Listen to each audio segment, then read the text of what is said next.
अब हम अपना झंडा देखते हैं। हमारा झंडा,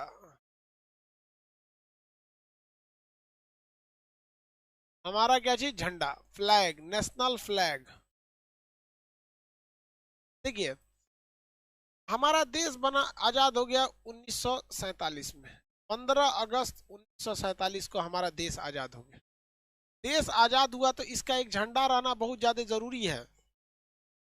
देश आजाद हो गया, झंडा रहना जरूरी है। देश की आजादी का प्रस्ताव जैसे ही 22 जुलाई 1947 को संसद में गया था ब्रिटेन में, जब वो मोहर लग गया कि भारत आजाद हो जाएगा, तो 22 जुलाई 1947 को ही भारत के तिरंगा को क्या कर दिया गया, अप्रूवल दे दिया गया।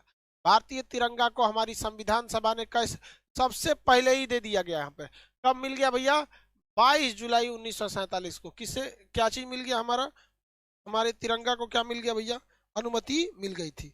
हमारे तिरंगा को अनुमति कब मिल गई, 22 जुलाई को। इस दिन संविधान में क्या, ब्रिटेन में क्या हुआ था भैया, तय हो गया कि भाई भारत की आजादी अब फिक्स है, तो हमारा तिरंगा हो गया। भारतीय तिरंगे का डिजाइन किसने किया, भारतीय तिरंगे का डिजाइन किसने किया, पिंगली वेंकैया। भारतीय तिरंगे का डिजाइन किसने किया, पिंगली वेंकैया ने किया। इसकी लंबाई और चौड़ाई में जो रेशियो रहता है कितना होता है, आपको पता ही होगा, 3:2। लंबाई और चौड़ाई में रेशियो कितना होता है, 3:2, 3:2। इसके बीच में अशोक चक्र है, के बीच में क्या है, एक नेवी ब्लू का कलर का क्या है, चक्र है, जिसमें कितनी तीलियां हैं, 24 तीलियां हैं। इसमें कितनी तीलियां हैं, 24 तीलियां हैं। ये 24 तीलियां किसको दर्शाती हैं, ये 24 तीलियां हमें दर्शाती हैं कि हमें राष्ट्र निर्माण के लिए 24 घंटे अथक रूप से चलते रहना है। 24 घंटे हमारी देश का विकास होना चाहिए। इसलिए 24 घंटे को विकास को दर्शाने के लिए जो एटीएम 24 घंटे खुले रहते हैं और हफ्ता में 7 दिन चलते हैं, 24/7 इसे लिखा जाता है, 24/7। समझ में आ गया कि नहीं गया, 24 आवर हम अपने राष्ट्र निर्माण के लिए बढ़ते रहे। इसमें 3 रंग हैं, कौन कौन सा, तो देखिए ये रंग तो हालांकि ये धार्मिक रंगों को भी दर्शा देते हैं, और ये ऐसे भी देखेंगे, हरा रंग हरियाली को, हरा रंग हरियाली को है, केसरिया बलिदान का, सफेद रंग शांति के लिए, हम कभी किसी देश पे लड़ाई वगैरह नहीं करते हैं। हाँ, हमको अगर कोई मारेगा तो हम कूचेंगे, ये बात तो कंफर्म है, ये बात तो क्या कंफर्म है। हालांकि अगर आप इसमें देखेंगे तो धर्म के हिसाब से ग्रीन कलर जो हो सकता है, इस्लाम धर्म वाले ज्यादातर ग्रीन को फॉलो करते हैं, हिंदू धर्म के लोग में केसरिया है, सफेद रंग बाकी क्रिश्चियन हो गए, ये लोग हो गए ये। हालांकि ये धार्मिक कलर से इसे कोई ध्यान देखता नहीं है। केसरिया, सफेद, हरा, ये हमारा बलिदान का है। केसरिया रंग किसे दर्शाता है, बलिदान का दर्शाता है। कुछ लोग कहते हैं केसरिया नहीं होगा, कुछ लोग कहेंगे हरा नहीं होगा। अरे हमारा देश का तिरंगा सबसे बेहतर है। हरा क्या हरियाली कोई मिटा सकता है, केसरिया के आसमान और सूरज के रंग को कोई बदला जा सकता है, नहीं। तो ये हमारा क्या है भैया, बुद्ध भगवान के लिए ब्लू, बीच में है ब्लू ब्लू। तो देखिए हमारा जो है बलिदान का, केसरिया एक्चुअली किस चीज के लिए, बलिदान के लिए है। हरा रंग किसके लिए, हरियाली के लिए। हरा रंग हरियाली के लिए, हमारा देश हरा भरा है भाई, मेरे देश की धरती। अब यहाँ देखिए इसमें गलती कैसे कर देता है लड़का सब। हम बचपन में छोटे थे तो तिरंगा बनाना था ना, तो हमने गलती से क्या किया, केसरिया को नीचे कलर कर दिया, ग्रीन को ऊपर कलर कर दिया। अब छोटे बच्चे हम लोग थे, लोग 4-5 में पढ़ते थे, उतना दिमाग थोड़ी रहता है, कौन ध्यान देता भाई, छोटा बच्चा में नहीं ध्यान रहता। तो टीचर हमको समझाएं कि देखो बाबू ऐसा गलती नहीं करना।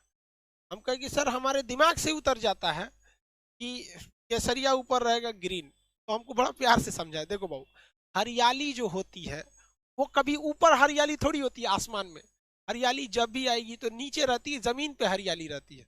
हाँ सर, इसका मतलब हरा नीचे रहेगा, और सूरज का रंग केसरिया होता है, वो कहाँ जमीन पर रहेगा, नहीं तो ऊपर रहेगा। तो छोटे बच्चों को ऐसे ही समझाया जाता था, हमने गलती कर दिया था। समझ आ गया कि नहीं आ गया, आगे बढ़े। हमारा झंडा, झंडा रूल के हिसाब से आप सूरज निकलने से पहले अंधेरे में झंडा नहीं लहराएंगे, सूरज निकलने से पहले अंधेरे में झंडा नहीं लहराएंगे। यानी जब भी झंडा लहराना है तो जब सूरज निकल जाए तो सूर्योदय की रोशनी में, सूर्य की रोशनी में हमारी झंडा का तोलन होना चाहिए, फ्लैग होस्टिंग एकदम। और जब सूरज ढलने लगे तो हमारी झंडा का अपमान न हो, अंधेरे में हमारी झंडा को कोई देख ना सके, हमारे वीरों के बलिदान को, हमारी मिट्टी की हरियाली को जब कोई देख ना सके, तो हम लोग को झंडा क्या कर लिया जाता है, सूर्यास्त के बाद उतार लेना चाहिए।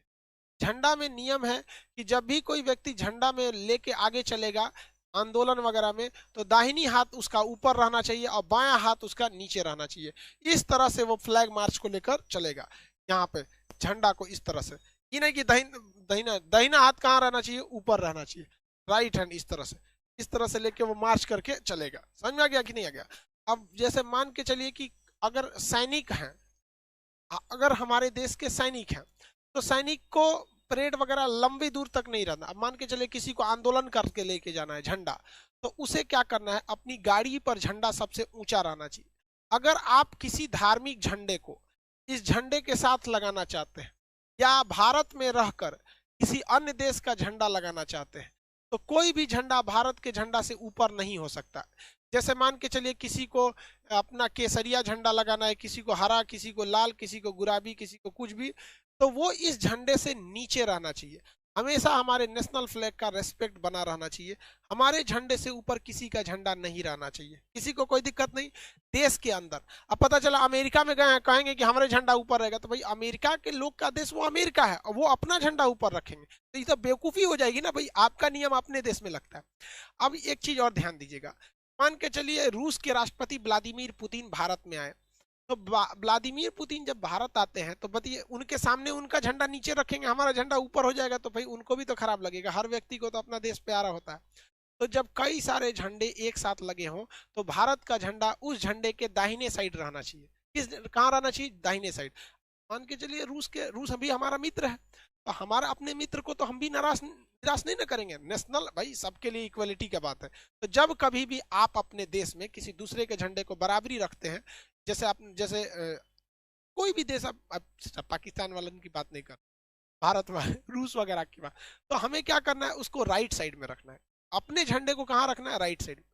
अगर कोई आंदोलन या जैसे किसान आंदोलन चल रहा है, तो किसी को अगर उसमें तिरंगा लेके जाना है और अगर दाहिनी हाथ से उठा के ऐसे थक गया है बेचारा, कितना दूर ले जाएगा? सैनिक तो है नहीं, आम आदमी सैनिक की तो नहीं रहता है, तो उसे अपने दाहिने कंधे पे क्या करना है? झंडे को ऐसे रखना है, दाहिने कंधे पे झंडे को रख के लेके चलना है। और याद रखना चाहिए कि जो व्यक्ति दाहिने कंधे पे झंडा को रखा है वो आंदोलन में सबसे आगे रहना चाहिए।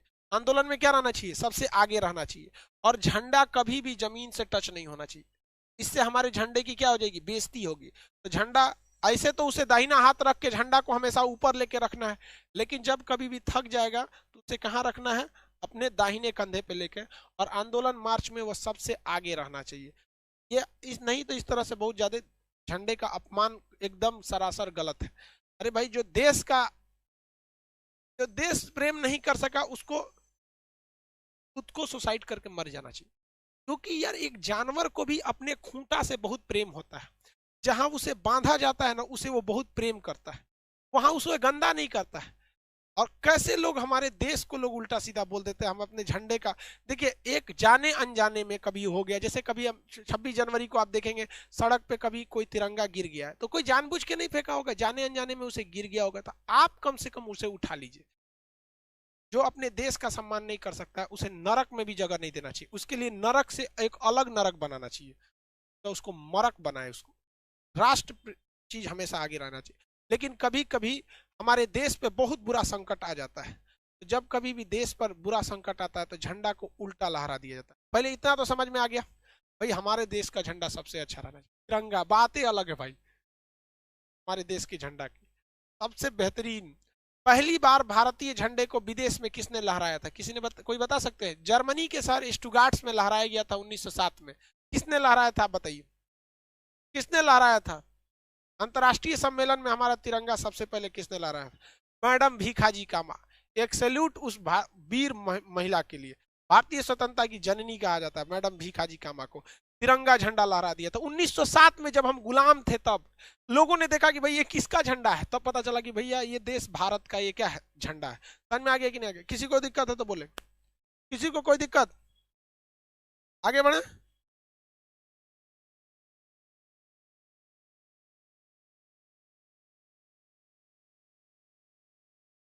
आगे बढ़े।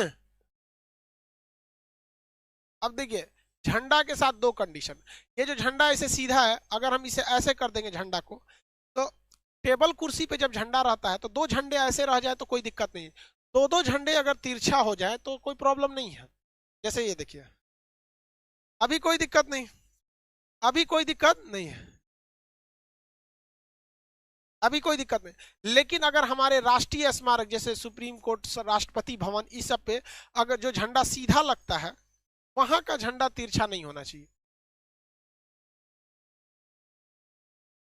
लगाया गया था, एक सेकंड बाबू, झंडा लगा देते पहले, ये ना, ठीक है, झंडा लगना, झंडा जैसे राष्ट्रपति भवन का झंडा है, अगर इस झंडे को इस तरह से झुका दिया गया तो समझ जाइएगा कि देश का बहुत बड़ा क्षति हुआ। राष्ट्रीय शोक अगर होता है, दुख दर्शाया जाता है कि ऐसा दुख जो पूरे देश को लगा है, तो उसमें राष्ट्रीय झंडा झुकना चाहिए। जैसे हमारे एपीजे अब्दुल कलाम का जब निधन हुआ था, हमारा झंडा झुक गया था। हमारे पूर्व राष्ट्र प्रधानमंत्री अटल बिहारी वाजपेयी जी का जब निधन हुआ था, तो हमारा झंडे को क्या किया गया था, झुका दिया गया था। तो जब देश को एक अभूतपूर्व, एक बहुत बड़ी क्षति हो जाती है, कोई बहुत बड़ा देशभक्त या बहुत बड़े व्यक्ति की जब निधन हो जाती है, तो राष्ट्रीय शोक मनाने के लिए, ये दिखाने के लिए कि हमारा पूरा देश आज शोक में डूबा हुआ है, हम अपने झंडे को क्या करते हैं, झुका देते हैं। हम अपने झंडे को क्या कर देते हैं, झुका देते हैं। समझ में आ गया कि नहीं आ गया? किसी को कोई दिक्कत नहीं, आगे बढ़े। अब एक होता है उल्टा झंडा। उल्टा झंडा का मतलब ऐसे नहीं होता है कि लकड़ियां ऊपर कर देंगे, ये उल्टा झंडा नहीं है। उल्टा झंडा का सेंस क्या होता है कि केसरिया कहाँ हो जाएगा, नीचे, केसरिया कहाँ हो जाएगा नीचे, और ग्रीन वाला कहाँ हो जाएगा, ऊपर। उल्टा झंडा का मतलब होता है कि हमारे राष्ट्रीय शोक है, मतलब कोई विकट परिस्थिति आ गई, भयानक भूकंप आ गया हो, भयानक कोरोना कंट्रोल के बाहर हो गया है, त्राहिमाम त्राहिमाम हो गया है, कोई बहुत बड़ा जल सैलाब आ गया है, बहुत भूकंप टाइप का कुछ या सुनामी टाइप का कुछ आ गया, राष्ट्रीय संकट आ गया है, तो अब हम अपने झंडे को क्या करते हैं, उल्टा कर देते हैं। अपने झंडे को क्या करते हैं, उल्टा कर देते हैं। ये हमारे झंडे का उल्टा। भगवान न करे कभी हमारे देश पे ऐसा संकट आए, हमारी भारत माँ का झंडा हमेशा लहराता रहे शान से एकदम। यहाँ पर राष्ट्रीय शोक जो है भाई हमारे देश में कभी कभी तो होते ही रहते हैं। जैसे ये हमारे साइंटिस्ट अब्दुल कलाम, अटल बिहारी वाजपेयी, ये लोग हमारे, इनका गुजरना हमारे लिए भाई साहब एक तो बहुत बड़ा क्षति है। आगे बढ़े। झंडा से रिलेटेड किसी को कोई दिक्कत नहीं, भगवान न करे हमारे झंडा कभी उल्टा हो, ऐसा कोई संकट ना आए देश पर, भगवान स्पेशल ध्यान दीजिएगा, हमारा देश का झंडा सीधा ही रहे। आगे बढ़े।